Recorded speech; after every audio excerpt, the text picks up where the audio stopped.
on UPS or multiple UPS things that you can tie together and palletize and connect to make over 150 bucks or 150 pounds going to the same location, you want to freight that. Because I can't drive that point home again enough. Using that Joe example at 75 bucks a box, my freight rate was like less than $150. So if it's doable that way, always look to freight.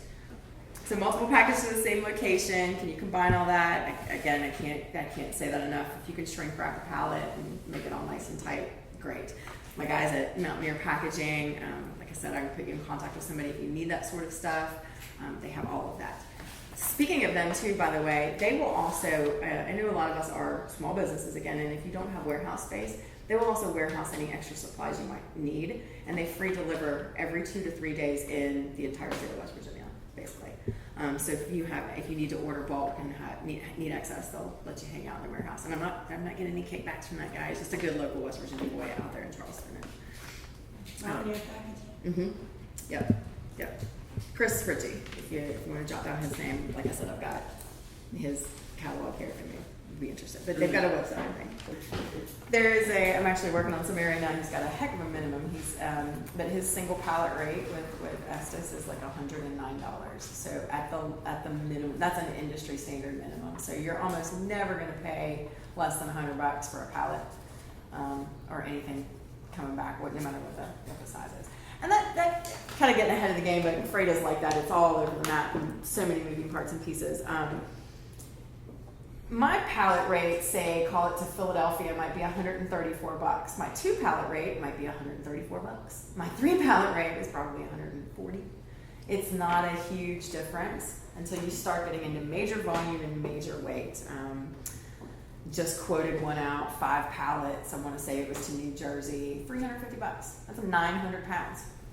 That's, if you were to pull all those individually, if those were individual boxes going UPS unit for $3,000, So freight is definitely something to take a peek at when you've got a long haul, when you've got a heavy haul, or multiple things. It just the pricing is crazy how cheap it is. I'll use my own example. When I first went out to San Antonio to train, I've been on board 2.5 years. So 2.5 years ago, I got to San Antonio, and I'm a country girl.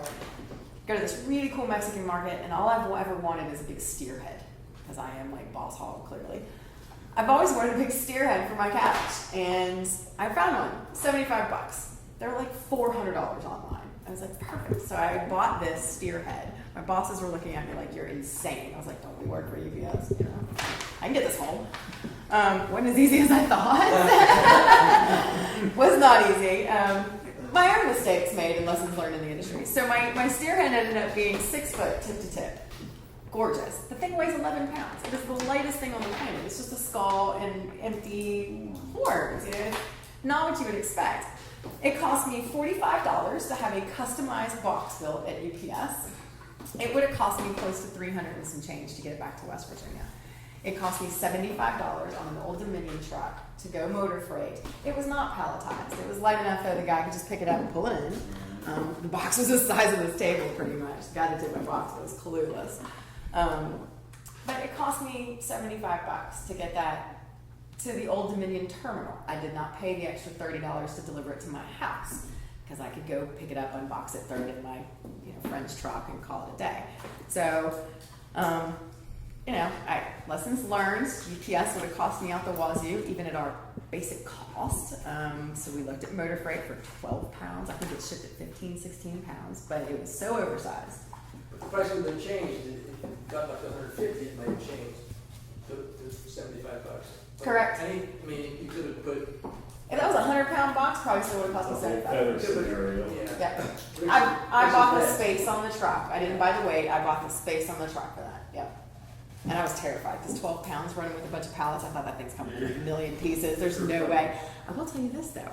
I post officed back a box of clothes because I was out there for 3 weeks and I did some shopping.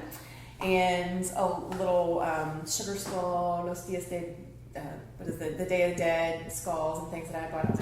The post office destroyed every ceramic I had in that box, and it was packed in clothing and packed in this and packed in that. I thought for sure that steer head was going to be destroyed and that box was going to be perfect, and my post office box was the one that got destroyed.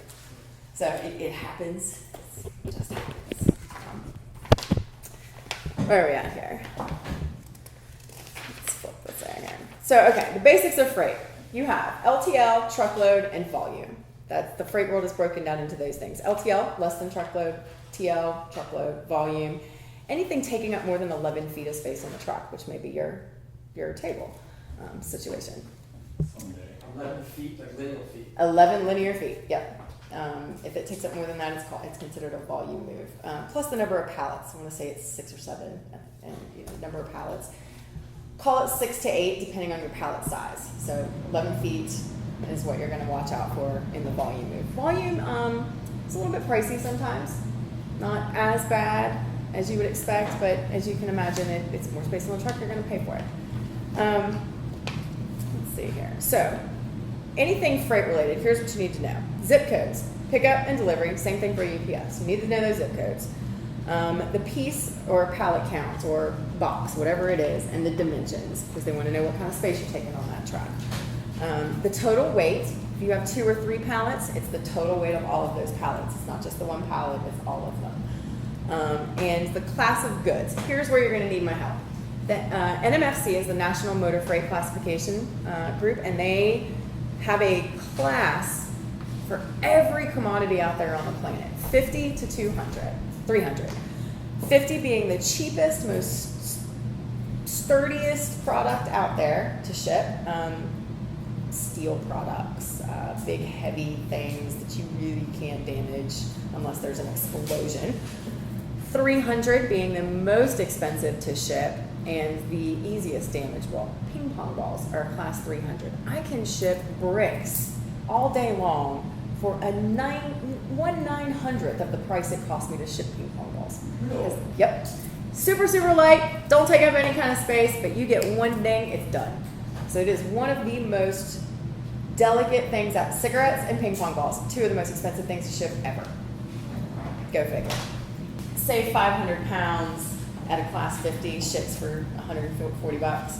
500 pounds at a class 150, it's probably going to double that. So yeah, the class matters big time. So you always want to make sure you get that correct. So reach out to somebody like me or reach out to an industry expert. There's a website out there, but you have to pay a fee for the service. And it also matters how it's stacked. Nested. Gutters, and this may be similar to the tables and chairs and things. Gutters, if they are not nested in the box, ship it like a class 300. If they're nested, it's a class 70. So it's packaged, how it's packaged in there, how tightly, how neat, how damageable is that product. So just don't ship ping pong balls, you'll be fine. What's the average temperature in back one of those trucks and office? 7 million degrees. So all these people who laugh and It's say, an issue. Yeah. You know, if it's going from here to California and it's 300 degrees in the back of that truck. there are temperature controlled trucks that aren't always dedicated to food. In the industry, they're called reefers. That's a refrigerated truck. If you have a product that's very necessary to stay in the dead of August like that, talk to me about it, because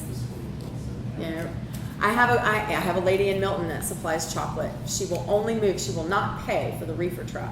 I don't blame her. She's a small business too, and a reefer truck from Hershey, Pennsylvania to Milton, West Virginia is about $3,000.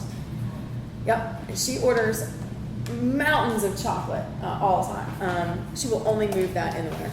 We move 2 truckloads of chocolate for her out of Hershey to here. She will stock everything she needs in the winter. She will not touch that truck in the summer. Yeah. Which also is a big joke when everybody's like, oh, don't leave your water bottles in the car because all the stuff leaches out. I'm like, that thing has been sitting on a truck in 700 degrees for 6 weeks. It does not, believe me, it does not matter. And I'm a health nut, so for me to say that, it does not matter. Those bottles have been baking. Yeah, exactly. I mean, just go with the BPA free. We have some weird stuff at Marshall's right now that's actually pretty good.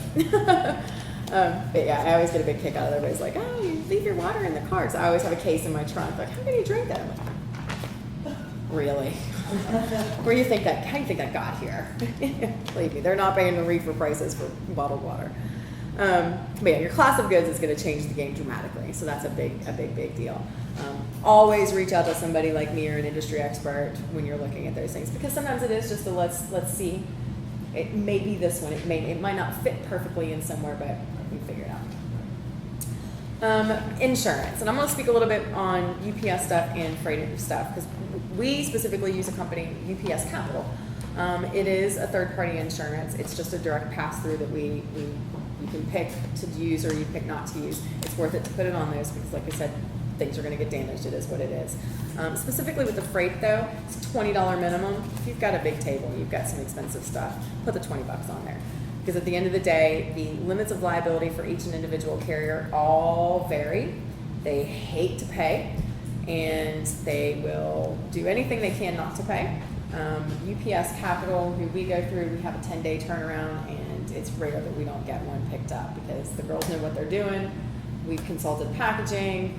My guys know at the end what to do if a damage comes in, something like that. So I mean, we have it down to a science.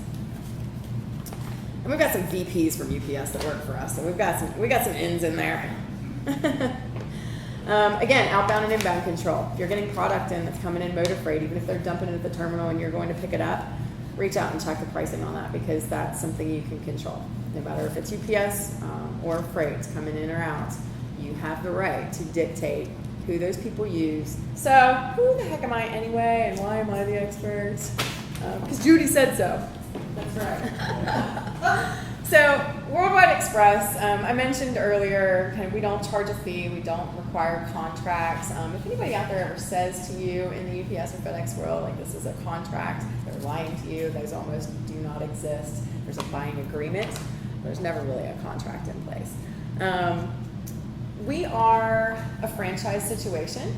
So we're a very small family-owned business as well. It's a husband and wife team that own us. We have 14 people sitting in San Antonio that do nothing but book freight all day, talk very hands-on with our clients. We have an 800 number on my car. Usually a lady named Megan answers that. It's not automated. It's a mom and pop shop backed by a huge corporation. We're one of the top 10 3PLs out there, third-party logistics provider. We're one of two that actually can bundle your package and your freight. Unishippers is another one out there. You might have heard of them before. They are also a UPS partnership. Otherwise, everybody else is just the trucking world. So how all this works and how I can save you money and bring the kind of insurance to the table and all the quotes and all of that is shipping is all volume. In fact, even as my customers grow, you'll see your pricing incentives grow. Everything sort of works off the volume. So as a company, we are almost $200 billion a year in freight and package moves. So we're incentivized by UPS and all of the trucking companies. We're R&L's biggest customer. We're incentivized by all of those people to with these amazing rates that we just pass on to you guys. I'm not going to lie to you. We're a middleman. There's enough room in there for me to save you a ton of money, not charge a fee, and we make money too. That said, if you're ever in a position where maybe we've saved a ton of money in all this, but you have this one weird thing out here where we're more expensive, call me. I can fix that. We're the type of team and we're the type of company that will make sure that we can make something work somehow, somewhere. Hopefully. It's in 2.5 years on the job, I've not been able to price 2 people. And those people were spending $7,000, $8,000 a month or a week even in FedEx use. We are built to work with $100,000 vendors and back. And most of my customers don't come anywhere near that 100,000. We are in the market for the little guy. So that said, like I said, we don't charge a fee. We don't have a contract. You get a dedicated service team behind you. You get me as a local rep. I train. I do as much hands-on as I possibly can. When we were getting Peter set up, I think we were on the phone every day for a week. We do what it takes. And we're local. I am a West Virginia girl. Why my team is in San Antonio? For 20 years, Worldwide was in business. I guess nobody really had the guts to play ball in West Virginia. We get a bad rap out there, guys, as you all know. So my team did a lot of successful stuff in Midland, Odessa market in Texas, which is the oil and gas industry. So when it boomed here, they found me. Things have been good. I've been building it from the ground up. I am the only person in the state, so you're stuck with me. But hopefully that will change soon. We're growing and growing and growing every day. Work with everything from attorneys to manufacturers. I may look like this one day. I may look like I came out of the coal fields the next. We just sort of run the whole gambit. We can help a lot of people in a lot of different ways. I'm trying to think if there's something else that's really hot and cold about. Oh, we are a fully bilingual team. I am the only one that's not really 100% fluent, but my team is Mexican and Hispanic, and we actually have people that work in Guadalajara. We have people in on the border towns in Laredo, and I mean just all over the place. We are one of the sole importers for Jose Cuervo. Yeah, my team. Yes, very good hands. There you go. So we do a lot. We do a lot of really cool stuff. I move everything from an overnight envelope to mining machines from a cross-lanes manufacturer to China in containers. So we do everything and anything in between. And if we can't do it, we simply outsource it using our buying power to another company that can and still get you guys great discounts. So essentially we bring like the Walmart pricing to the little man, which is, you know, a good thing. So that's who we are. Like I said, I've been on board about 2.5 years. I absolutely love what I do. I feel like I just save jobs and help the state get a good rep. My team is really, really cool. They care every day. It's been amazing to work with people like that. So we would be more than happy to ask or talk to anybody individually or privately, and any concerns you might have, things that have happened in the past, you're concerned about moving forward with freight, UPS, whatever, just let me know, reach out.